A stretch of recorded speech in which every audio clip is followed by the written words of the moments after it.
Shalom, Assalamualaikum, salam kebajikan.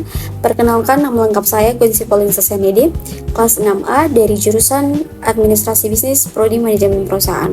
Pada video kali ini saya akan menjelaskan tentang manajemen strategi. Yang pertama, saya akan mendefinisikan manajemen strategi menurut beberapa ahli, yaitu menurut Igor.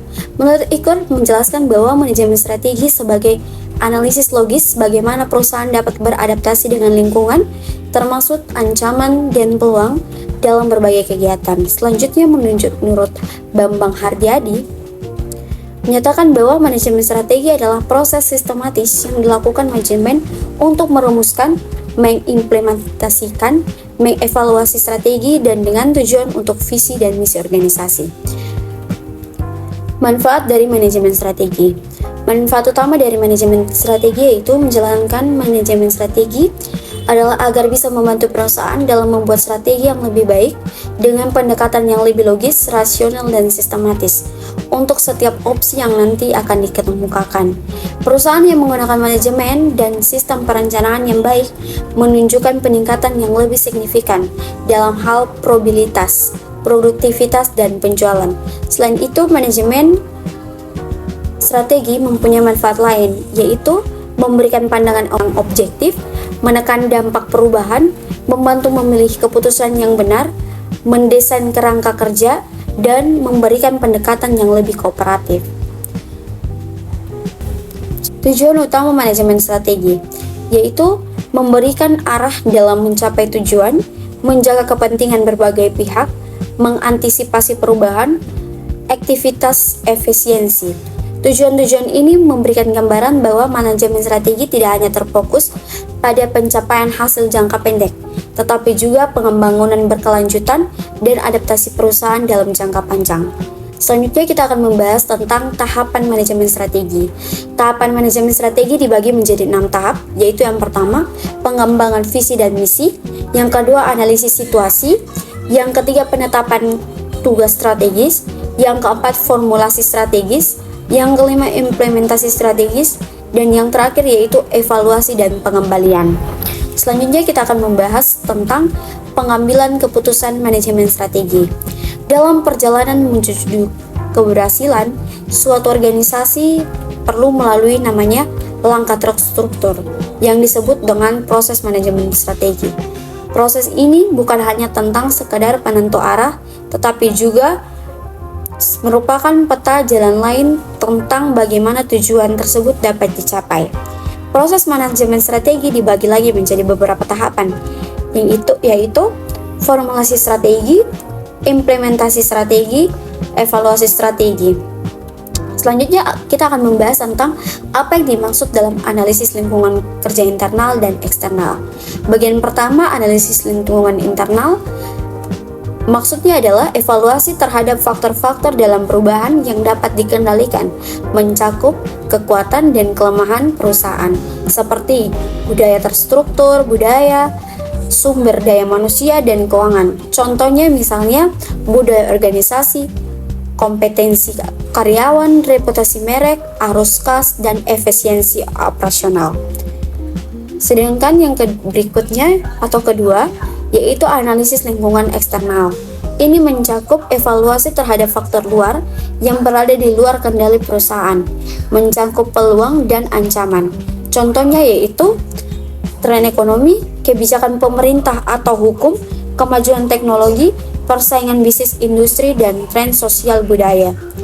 Selanjutnya kita akan membahas tentang konsep analisis SWOT dan bagaimana analisis tersebut membantu perusahaan dalam menentukan strategi yang tepat.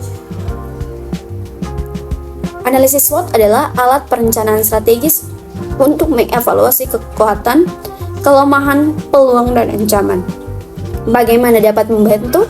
Yaitu dengan memetakan posisi strategisnya dengan mencocokkan internal strategis untuk mengambil external opportunities atau strategi SO dan meminimalkan weakness untuk menghindari threats. Strategi WET.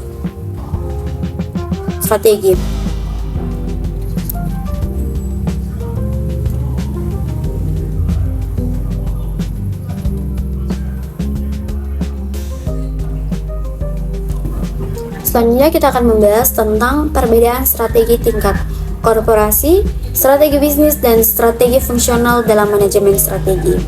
Perbedaan tingkat strategi. Strategi korporatif yaitu menentukan arah bisnis keseluruhan, portofolio bisnis, dan arus lokasi sumber daya antar unit bisnis, misalnya akuisisi. Sedangkan strategi bisnis yaitu berfokus pada bagaimana bersaing di pasar tertentu, misalnya keunggulan biaya.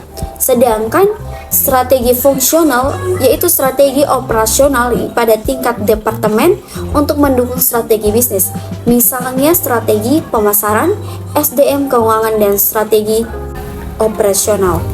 Selanjutnya kita akan membahas tentang implementasi strategi dan faktor apa saja yang dapat mempengaruhi keberhasilan implementasi strategi dalam suatu organisasi.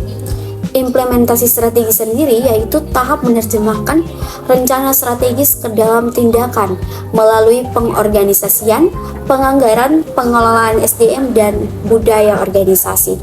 Dan faktor keberhasilannya yaitu komitmen manajemen puncak, komunikasi strategis yang jelas, struktur organisasi yang sesuai, budaya perusahaan yang mendukung, serta ketersediaan sumber daya dan sistem kontrol yang efektif. Pendapat saya tentang bagaimana peran kepemimpinan dalam keberhasilan penerapan manajemen strategi di sebuah perusahaan adalah pemimpin yang berperan krusial sebagai perumus visi, penggerak motivasi, dan pengambilan keputusan tertinggi. Tanpa pemimpin yang kuat, strategi tidak akan pernah terarah. Pemimpin yang menerapkan budaya, mengalokasikan sumber daya, dan menanamkan komitmen agar seluruh anggota organisasi bergerak pada tujuan yang sama. Selanjutnya saya akan menjelaskan tentang kasus permasalahan kewirausahaan. Lalu saya akan jelaskan tentang bagaimana penerapan strategi saya dan bagaimana dari sisi kasus penjualan SDM maupun keuangan.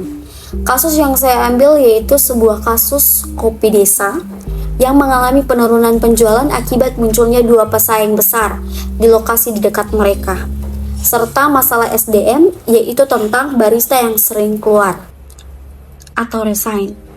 Penerapan strategi dari sisi penjualan atau pemasaran yaitu dengan cara mengubah strategi dari sekedar menjual kopi menjadi menonjolkan pengalaman atau experience marketing, di mana membuat promosi paket bundling pagi hari dan meningkatkan kehadiran di sosial media seperti TikTok, Instagram, Facebook, atau aplikasi lain untuk engagement lokal. Dari sisi SDM, yaitu kita perlu mengubah sistem insentif bukan hanya gaji pokok, tetapi bonus berdasarkan target penjualan harian atau mingguan untuk memotivasi barista.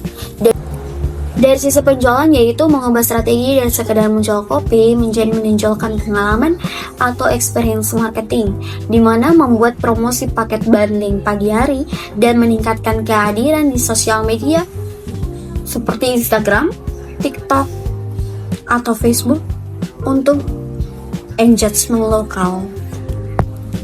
Pendapat saya tentang bagaimana kepemimpinan dalam keberhasilan penerapan manajemen strategi, yaitu pemimpin yang berperan krusial sebagai perumus visi, penggerak motivasi, dan pengambilan keputusan tertinggi.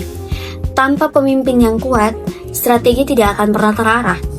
Pemimpin yang menerapkan budaya, mengalokasikan sumber daya, dan menanamkan komitmen agar seluruh anggota organisasi bergerak ke arah yang sama.